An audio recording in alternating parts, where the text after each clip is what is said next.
cameraman arrived on the Mercy ship, and he will return with 1,170 relatives of those prisoners who are allowed to seek a free way of life in America.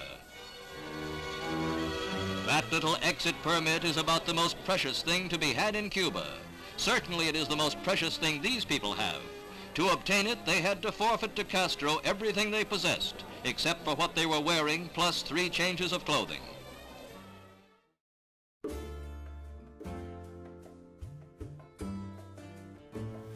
What I remember is the day that we were leaving, we were told we could only take 1 doll with us.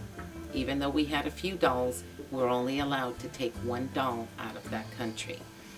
We were only allowed to take 1 piece of jewelry out of the country, so my mother chose our earrings. So we had to wear them, and that's all I was able to bring from Cuba.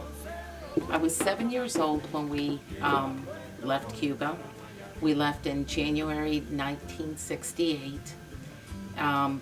We went to Miami for a short period of time and then went straight to Providence, Rhode Island.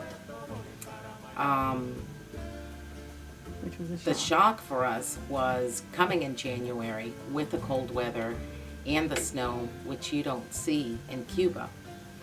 And for us kids, it was fun.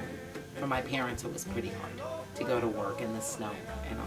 Gotcha. So what are like the early memories or recollection that you have of Cuba? What is it that you remember the most about it? What I remember are the beaches, beautiful beaches, coconut trees, palm trees on the beaches. I do remember the countryside was beautiful, mountains. Is that where you live? We lived in the country with a lot of animals, and moving here and going directly to the city was actually a shock, even at 7 years old, where we were used to roaming a lot of land, and then we moved to the city. Okay, one thing I know is that my parents worked very hard when they got to the United States. They both held 2 jobs and went to night school to learn the English language. That is something that my mom never did in Cuba. She stayed home and took care of us, took care of the animals. But she did come here, she learned the language and was able to get jobs, and they've worked very hard to get to where they are today. When we came to the United States, we celebrated Christmas for the first time in December of 1968. That was very exciting. We never experienced that holiday in Cuba. And as a kid, it was one of the best holidays we ever experienced. Another one that we experienced here that we don't in Cuba is the 4th of July. I have memories of Cuba in my head. Unfortunately, I have no plan to ever go back. I don't want to see Cuba the way it is now. I'd rather remember it the way I remembered it before. I remember that being a child, you really don't, not to worry about, economic or, anything like that. We just have fun. But you notice that family, the family, your parents, sometimes they struggle. And we could see our families in the city struggling, trying to get food, making the long line. Those things I do remember. And my father trying to help the family. He was trying to do something that it was illegal, or he would chop up. This was in Cuba? Okay. He would chop up a pig or whatever we had in our farm, and try to feed. And to feed the family in the city. But he got in trouble because of that, and he went to jail. But how long was he there for? That I don't remember how long he was there. But was it under the communist control? Like, was it when Castro took over? Yeah, it was really bad, because even though you had things in your farm that you can share with people. You were not allowed, to do things like that. So technically, you didn't own it; the government did. So when we arrived to United States, it was it was something very different. First of all, we could not communicate, not even with our own family, our cousins that grew here in United States.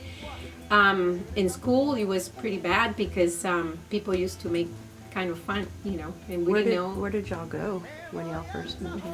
From Miami, we went directly to Rhode Island, Providence, Rhode Island, and it was very difficult. But by God's grace, we learned the language and we made it. But it was funny because when we arrived in Miami, the Cubans over there had a special house, La Casa de la Libertad. And they gave us food, they gave us clothes, because when we left Cuba, we couldn't bring anything with us. Only the clothes that we had on. So we didn't have anything. So we had that, and then we went direct. The next day we went to Rhode Island, and of course our aunt with the Catholic Church had put things together for us, a whole bunch of clothes, and the refrigerator was full of food we hadn't seen in years. So it was a big difference from having nothing to have what you need, to survive.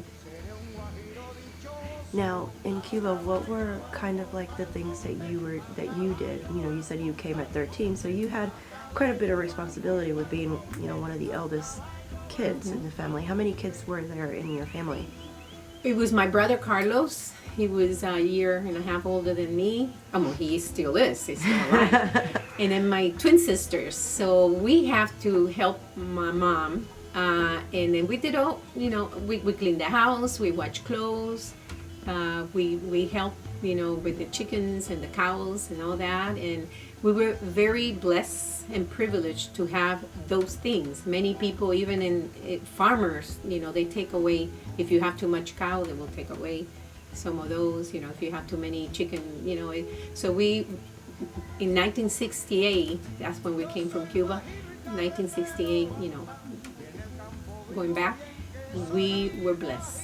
We had things that other people in the city, they cannot grow anything. They can, we had. So it was a blessing. Would you ever go back if, let's say, the relationship between the United States and Cuba, get better? I have not been back since 1968, but I pray that someday I will be able to go back. I want to see the place where I grew up, where we live, the school that we study. You do a lot of missionary work. Do you think that maybe because of the communist ruling, it kind of has prevented and not allowed, a lot of missionaries all over the world to be able to go in and help Yes, the community in but Cuba? we do have from one side of the island to the other many mission schools, and that is good because we help people with health, and with the gospel they have allowed us to go in, but it was not like that a few years ago.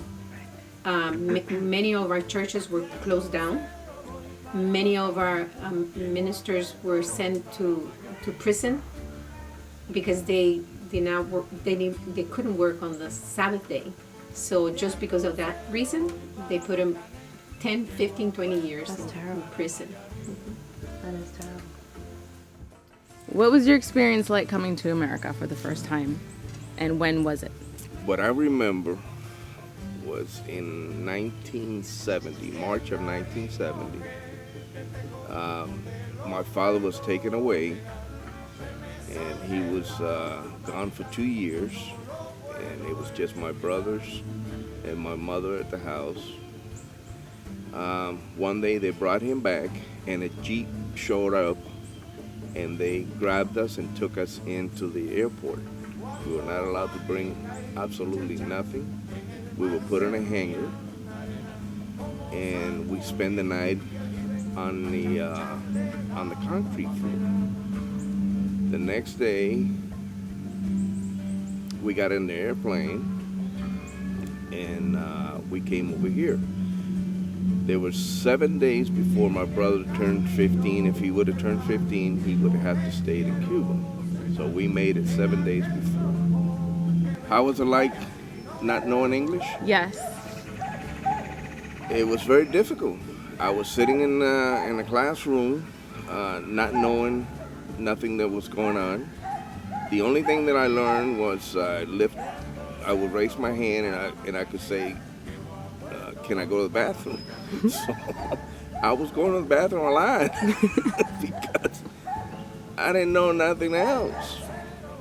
And after the 7th grade, I finally learned a little bit of the English, and then just moved on, and I was able to graduate. Are there any beautiful parts of Cuba that you miss? The parts of Cuba that I miss, I really don't miss anything. I don't regret coming here. I don't intend to go back. And the little town that I lived in, I remember the little town. It was basically just a little place about an hour away from Havana. I remember going to Havana and going to the zoo, but other than that, that's about it.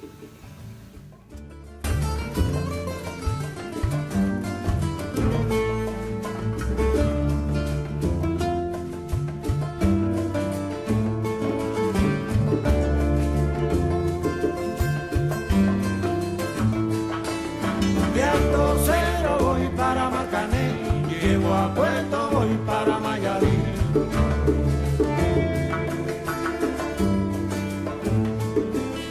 De Alto Cero voy para Marcané, llego a Puerto, voy para Mayarí.